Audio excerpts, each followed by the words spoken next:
Los Angeles, California. Late afternoon. Summer heat still clinging to the air.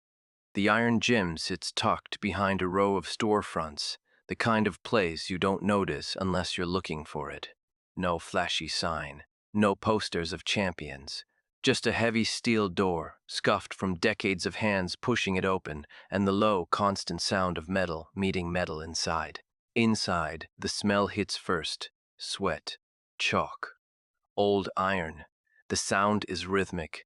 Plates clank. Bars rattle. Men grunt under weight that bends steel and egos alike. This is not a Hollywood gym. No cameras. No scripts. Just men measuring themselves against gravity. Bruce Lee steps inside quietly. He isn't here to perform. He isn't here to teach. He isn't here to retrieve anything. He's here to train. At 5'7" and barely 135 pounds, Bruce looks out of place at first glance. Most of the men here outweigh him by 50, sometimes 70 pounds. Thick necks, broad shoulders, arms like carved stone. These are lifters, power men, men who believe strength is visible, measurable, undeniable.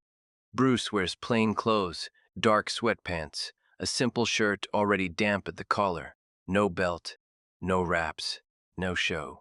He nods politely to the owner, a grizzled man who has seen champions come and go, then moves toward the back where the free weights are kept. The room barely notices him, until someone does. Near the squat rack stands a man in his early 30s, tall, heavyset, with the posture of someone who knows he's strong and wants others to know it too. His hands are chalked white. A loaded barbell rests across the rack behind him, heavy, very heavy. He notices Bruce picking up a dumbbell. At first he smirks. Bruce doesn't curl it, doesn't swing it, doesn't strain. He lifts it with control, slow and deliberate, feeling the weight rather than fighting it. His breathing is steady, his face calm. The man laughs under his breath. "Hey," he calls out, voice loud enough for others to hear. "You lost Kung Fu." A few heads turn. A couple of men grin. This kind of thing happens here. Big men teasing smaller ones. Strength testing, strength. Bruce doesn't respond. He finishes the set, gently places the dumbbell down, and moves to another station. That should have been the end of it. But it isn't. The man steps closer, wiping sweat from his brow with a towel slung over his shoulder. "You think all that movie stuff makes you strong?" he says, louder now. "This ain't dancing." A few men chuckle. Bruce looks up. His eyes are calm, curious, not offended. "I'm not dancing," Bruce says softly. The man snorts. He gestures toward the barbell behind him. Plates stacked thick on both sides. "You think you can lift this?" He taps the bar with one finger. The metal rings with a dull, heavy sound. The room goes quiet, not silent, but attentive. Everyone understands the question. It isn't about lifting, it's about hierarchy, about who belongs and who doesn't. Bruce stands. He walks toward the bar. No hesitation, no bravado, just movement. Up close, the difference is almost comical. The bar sits at chest height for the larger man. For Bruce, it looms higher, heavier, more imposing. The lifter folds his arms. "Careful," he says. "That ain't a prop." Bruce nods. "I know." He places his hands on the bar. Not wide, not narrow, exact.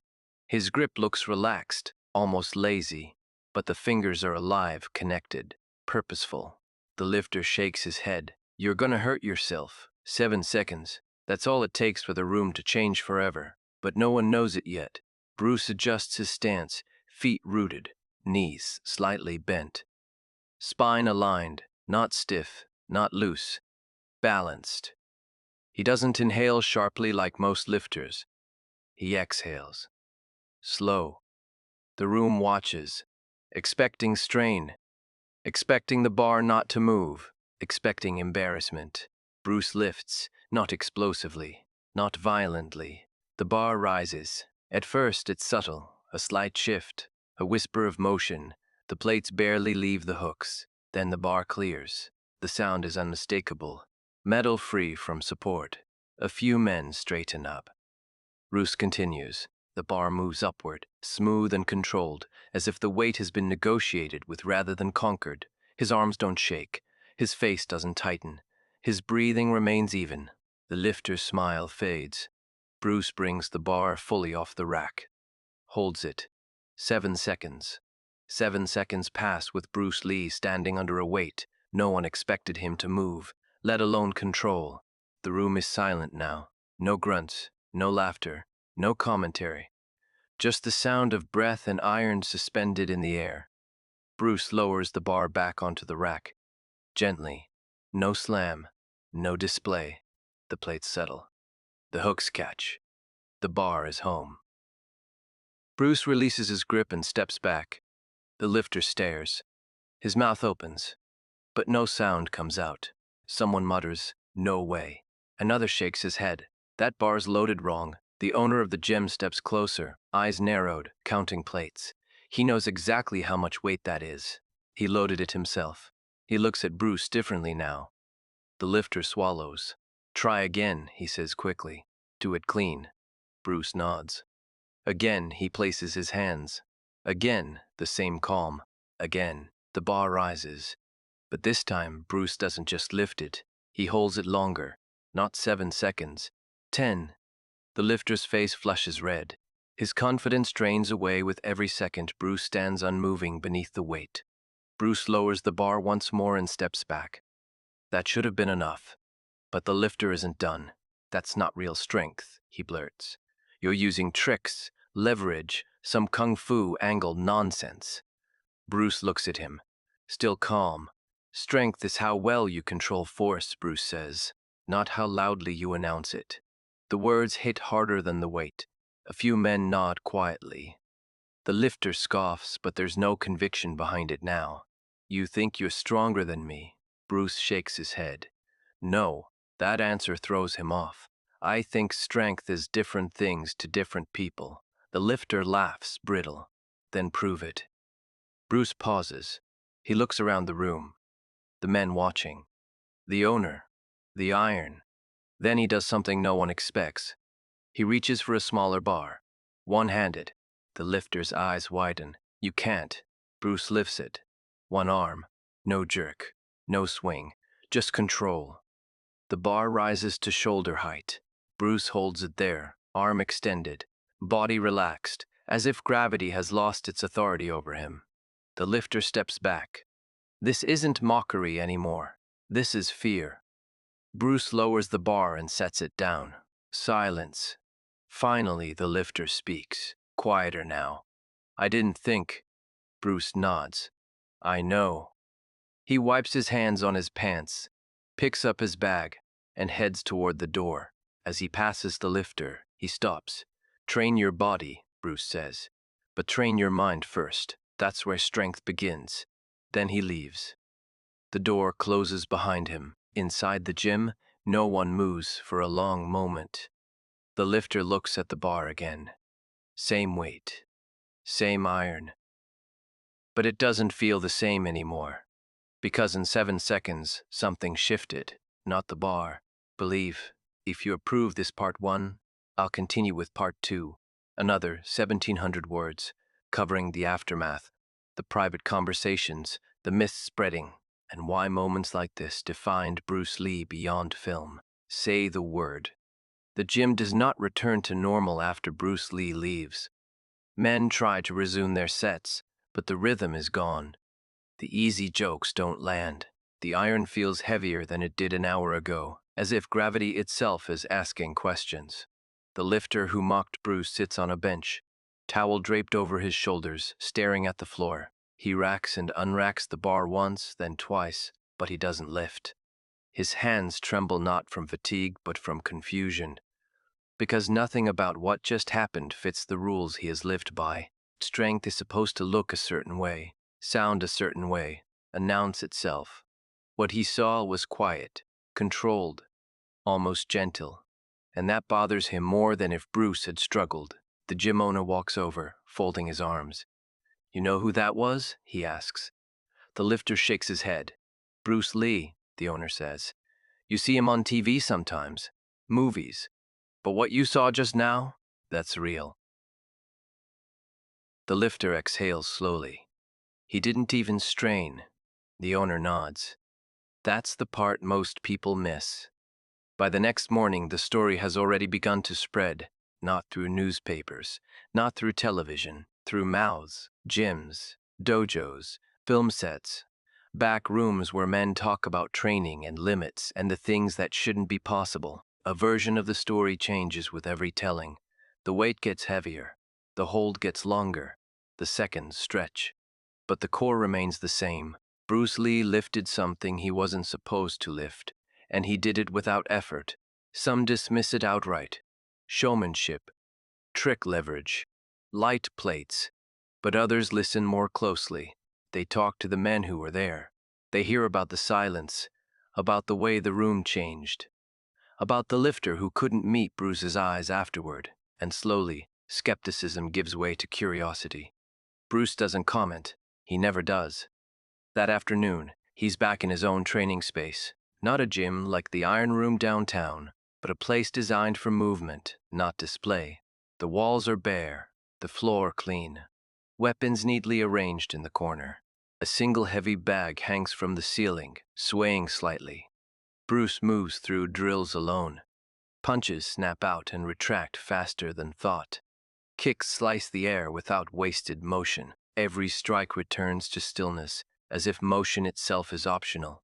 He stops, breathes, then sits. A student enters quietly. People are talking, the student says. Bruce smiles faintly. They always are. They're saying you embarrassed a man. Bruce shakes his head. No, he embarrassed himself by confusing strength with dominance.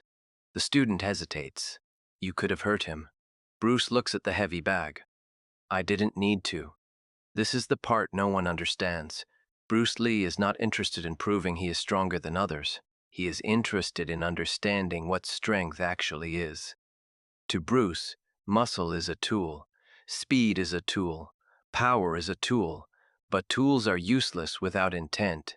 He writes late into the night, pen scratching against paper, notes on mechanics, on tension, on efficiency, on how most people waste energy trying to look strong instead of being effective.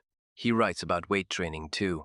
He doesn't reject it. He studies it, refines it, breaks it down. He lifts not to build bulk, but to build connection, tendons, timming, neural response, the ability to recruit every fiber at once, instantly, without hesitation. This is why the bar moved. Not because Bruce was stronger in the traditional sense, because his body knew exactly how to cooperate. Days pass. The lifter from the gym can't stop thinking about it. He returns at the same time every day, loading the same bar, trying to recreate what he saw. He strains, veins bulge, his face reddens. The bar barely moves. He adds chalk, changes grip, adjusts stance. Nothing works. Finally, he unloads the plates and sits down hard, head in hands. Another lifter approaches, quieter, older. You're chasing the wrong thing, the older man says. What thing? The lifter snaps. The weight, he replies. You're chasing weight instead of control. The words echo something Bruce said, and that terrifies him. Weeks later, the lifter attends a martial arts demonstration out of curiosity more than conviction. Bruce is there, speaking to a small group. No stage, no spotlight, just presence. Bruce demonstrates a 1-inch punch. People laugh at first. Then the volunteer stumbles backward, breath gone, eyes wide. The lifter feels something shift again. Afterward, he approaches Bruce, not loudly, not arrogantly. Sir, he says, I was the guy at the gym. Bruce nods. He remembers. I owe you an apology. Bruce studies him for a moment. For what? For thinking strength meant I was better than you. Bruce smiles gently. That's a common mistake. The lifter swallows. How did you do it? Bruce doesn't answer immediately. Imagine 2 men, he says finally. One pushes a car with all his might. He strains, sweats, shakes. The other knows the car is on a slight hill. He pushes at the right moment, in the right direction, and it rolls. The lifter listens, hanging on every word. Who is stronger? Bruce asks. The second man, the lifter says quietly. Bruce shakes his head. The second man is smarter. Strength followed. The lifter nods, understanding just enough to know how much he doesn't understand. Bruce pats his shoulder. Train your body, he repeats, but free your mind. Years pass. Bruce Lee's legend grows, but moments like the gym incident never make it into official biographies. There are no photos, no footage, only stories told late at night by men who were there, who swear it happened exactly as described. Some say the story doesn't matter. They're wrong, because moments like this explain why Bruce Lee changed everything. He didn't just bridge martial arts and film, he bridged illusion and reality. He showed that power doesn't need permission, that efficiency beats excess, that silence can outweigh noise. When Bruce dies too young, people mourn the actor. But those who trained with him mourn something deeper, a man who understood the body not as a weapon, but as a system. A man who could lift iron without announcing it. A man who could shatter certainty in 7 quiet seconds. Years later, the lifter tells the story to his son. He doesn't brag about how much he used to lift. He talks about the day he learned what strength actually was. "And did you beat him?" the boy asks. The lifter smiles. "No," he says. "He beat an idea, and I was standing in the way." The son thinks about that. So does the world, whether it knows it or not. Because every time someone confuses size for power, noise for confidence, or weight for strength, Bruce Lee's lesson waits. Silent, precise, unmoving, 7 seconds long, and impossible to forget.